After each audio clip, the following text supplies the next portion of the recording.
What's up, guys? It's Chris back for another quick one. This is gonna be pretty quick, I think. So, on topic of Vtec Killer, and there was I planned on making that video for like a month, and finally made it. Got an update from Angel's K20 Vtec Killer, the 230 horsepower K20. I think it's the 11.5:1 compression in that one. So one of the things that goes back and forth, that people talking about the miles per gallon for Vtec Killer and the reliability and all that shit isn't great.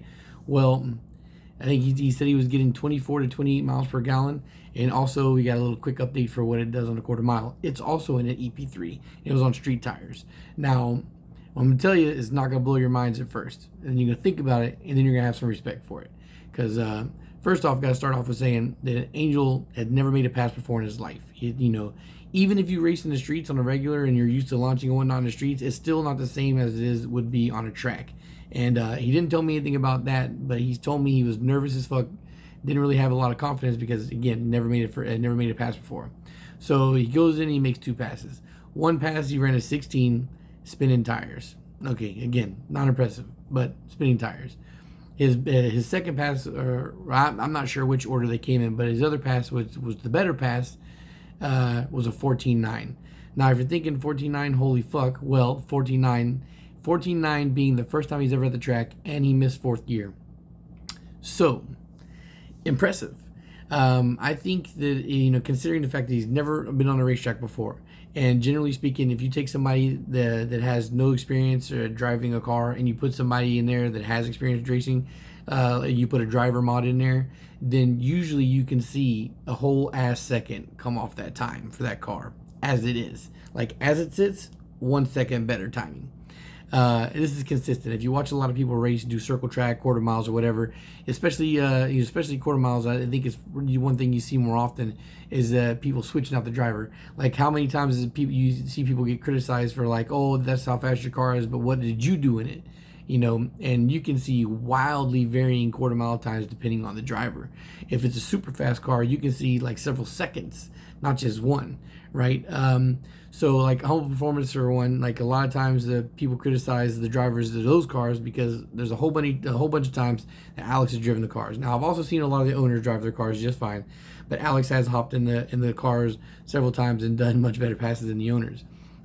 So if you're thinking a 14.9 isn't that great, considering the fact that it was on street tires, there's a guy who's not ever driven on the track before, and the car's only making 230 horsepower. Now, if you shave a whole second time off of that, and you put an experienced driver in there that's got some seat time, then that 14.9 potentially turns into a 13.9. Now, again, maybe you're considering that, that's not that impressive. But again, we're talking about a full weight EP3 230 horsepower setup. A 13.9, right? 230 horsepower setup, it could potentially a 13.9. Now, I think the advertised Type R, FK Type R quarter mile time stock is like 13.6. But if you go to YouTube and you search for a lot of these guys doing quarter mile times, the average times are 13.8, right? So you're talking about like these magazines to do the reviews and give the quarter mile times and shit are people who are experienced drivers versus your everyday guy who just takes their car to the track and runs it. So 13.8 on a regular, and this car runs a 13.9. So we're talking about an EP3 with a base model, upgraded base model on Vtec Killer, running neck and neck with a brand new Type R. That's impressive. So, that's just more food for thought. The gas mileage isn't necessarily great.